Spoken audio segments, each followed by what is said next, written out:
NEET के नतीजे आ चुके हैं। नीट में फैल्कन ग्रुप ऑफ इंस्टीट्यूशन की बड़ी कामयाबी।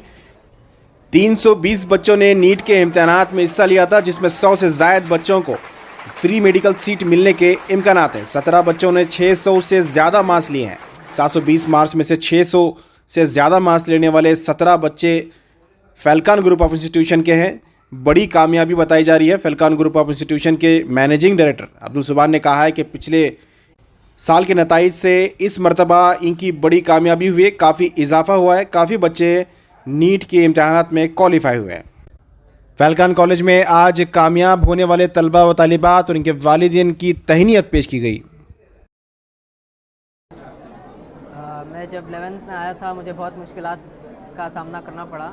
मैं गवर्नमेंट एडेड स्कूल से आया था तो काफ़ी मुश्किलात थी, कुछ ठीक से स्टार्टिंग में समझ नहीं आता था, बहुत मुश्किल हुई। बाद में तैयारी करने के साथ